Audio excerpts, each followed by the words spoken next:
Hello YouTube.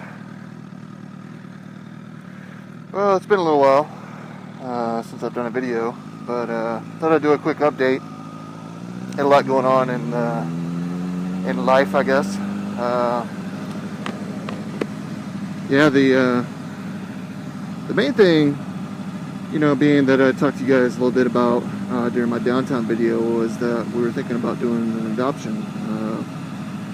But, we had agreed that it wasn't going to work out and all that, and, well, things changed, so now we're looking into it and gaining a little traction here, so that's what I've been doing over the past couple weeks, and it's been challenging. We've had our first couple of classes today, or yesterday, and it was interesting. Lots of what to do as if, and that kind of thing, and CPR and first aid and all kinds of other classes. And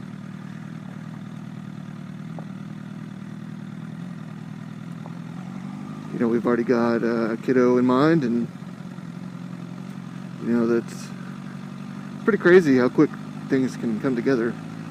We were talking to the state, the people who run the foster system here, and they were like, yeah, it could possibly be completed by the first of the year, so that's pretty cool, in less than 4 weeks. There's always this big stigma about adoption, it's hard, it costs a lot of money, and all this other, and that's all BS. It's not hard, it's just a lot of bureaucracy you have to go through about paperwork and CPS audits and things like that. It's not that big of a deal. If you're shooting straight, you don't have anything to worry about. It'd be easy, quick and easy. We're fortunate that we already have a kiddo in mind, and no real special needs, and that makes it a lot easier. If you're a kid that you're interested in, or if you're just going for it, you have the opportunity or the possibility of having a special needs kid, and when you do that, there's a lot more certifications that have to be done, a lot more classes to take. Makes it a little bit more difficult. Yeah, so this is a new subdivision going on next to my house. I have to listen to every single day. Just thought I'd take a quick ride through here and see what it looks like. It's going to connect two major roads, so there's going to be a ton of traffic through here. I don't think they realize how much traffic is going to be coming through here. Yeah, these are all going to be houses through here. Every one of these little green pipes you see, it's going to be a new house. So it's going to be a ton of traffic coming through by my house. It's going to drive me nuts. But yeah, our friends across the pond call this green laning. I guess it's not exactly green laning because it's not like a dirt road, but close. Yeah, so wanted to give an update about the whole adoption thing. That's kind of where I've been hiding out, dealing with that kind of stuff. It's been classes after work and paperwork here and there, and studying for this and doing that, and it's been kind of a hassle. Ooh, this is wet. That's fun. Yeah, so also been dealing with a pretty big project at work that's kind of going to change the way that we do business. We had this opportunity developed by one of our senior managers. It's called Innovation Week. Essentially, you get the week off just to innovate. Doing something that you wouldn't normally be able to do during your regular work hours. You don't have time to deal with. You don't have the money to deal with. So they pretty much, if you get your project with pre-approval, you can essentially, take the week off and develop your project full-time for that whole week. And you have a limited budget, but they at least give you a budget. They gave me about $5,000 just to not even implement, but just to strategize and develop and prototype, essentially. So what my project was is we have a lot of technology at work. We have a lot of, really high-end systems that we don't utilize to its fullest. So I was like, hey, you know what? Let's do a bring your own device kind of project. I want to be able to use any device that I can to connect here at work and work remotely and all that. And my device of choice obviously is iOS devices. So that sucks. This is all locked up.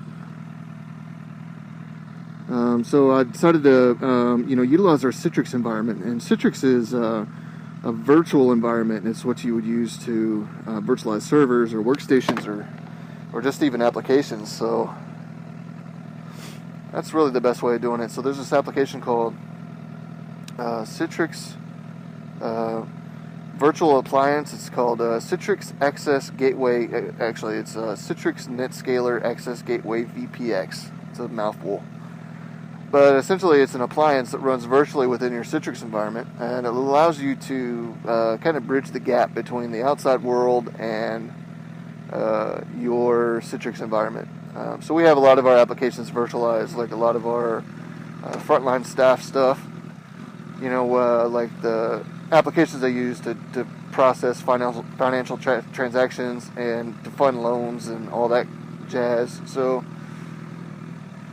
I was like, man, wouldn't it be awesome if, one of our frontline staff members just picked up an iPad, walked across the street to the campus, and was like, hey, I can fill out your loan, or I can handle your deposit right here with e-deposit on my iPad for your account, and, all this other stuff. That would be awesome. Oh, let's go that way. So,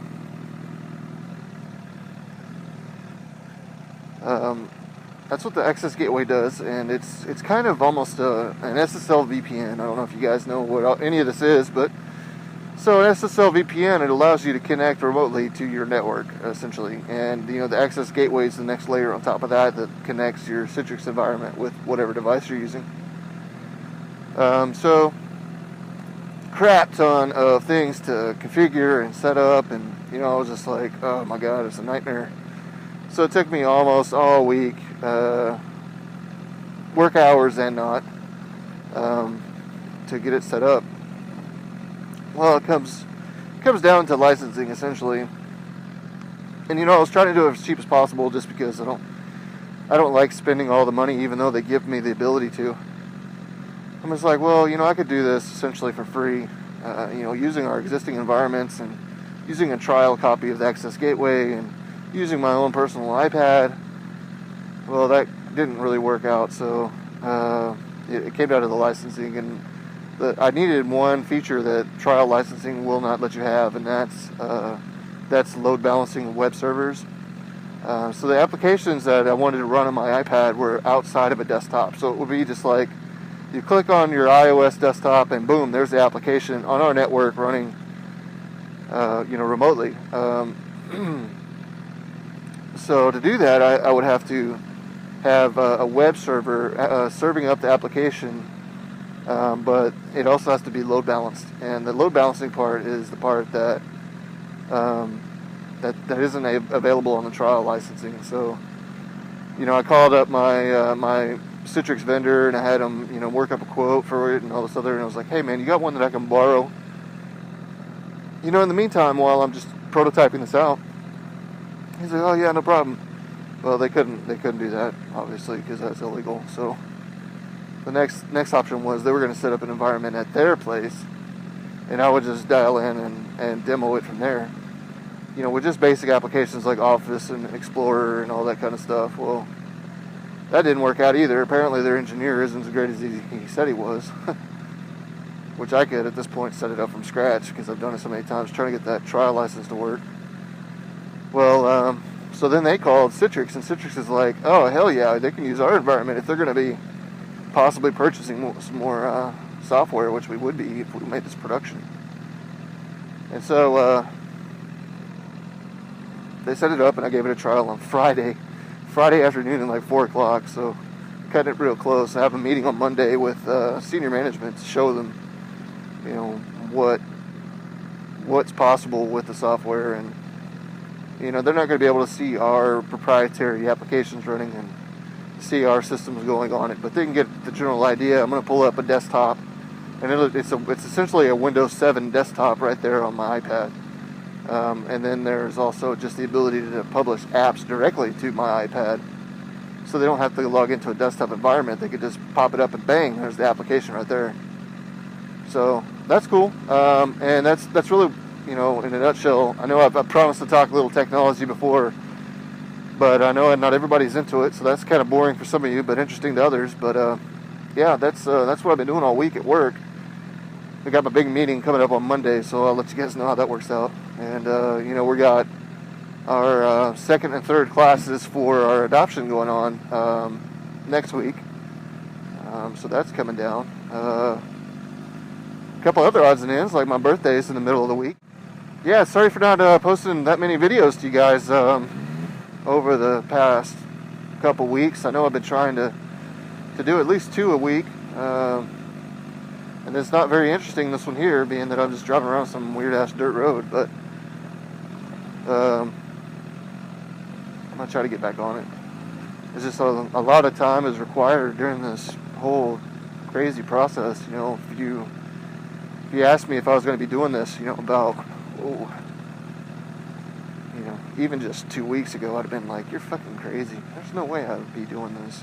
Not just driving down the dirt road, but dealing with adoption and the stuff at work. Things progress really fast, so it's pretty crazy.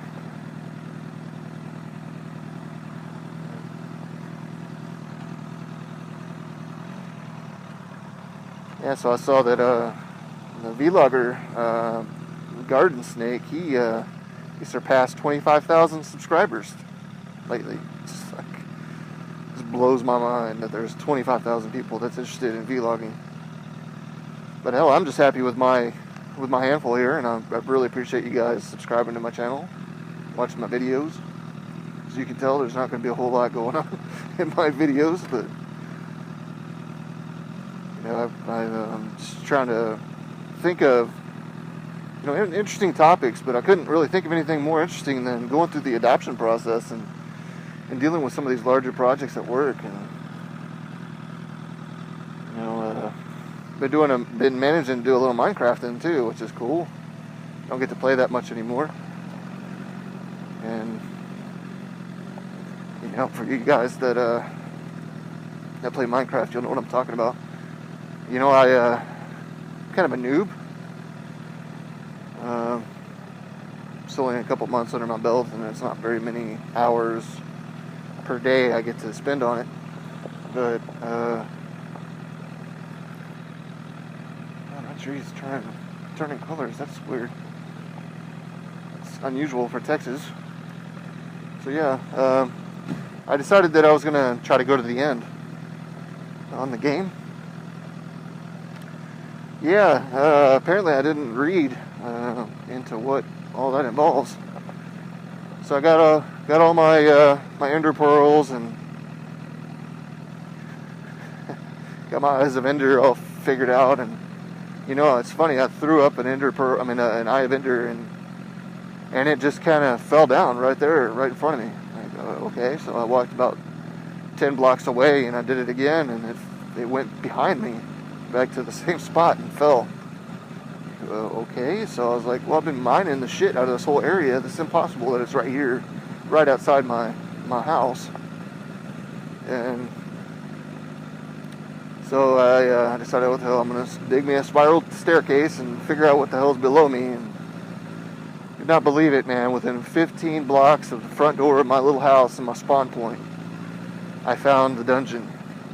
And not only did I find the dungeon, but I literally bored straight into the ender portal room from my little spiral staircase. So yeah, I decided to give it a go, and I went. I had all my diamond armor on. I had all my diamond swords. They were all enchanted. And all my armor was enchanted. And everything was enchanted except I didn't know what the fuck I was doing. I had never been there before. I hadn't read about anybody being there before. And of course I died. And that was that. Yeah, I probably spent, 3 or 4 hours trying to figuring out how to get home. But for you that don't know, once you go to the end, you can't go home. That's it. So it's either die and respawn, or you finish it. Well, obviously I didn't know what the fuck I was doing.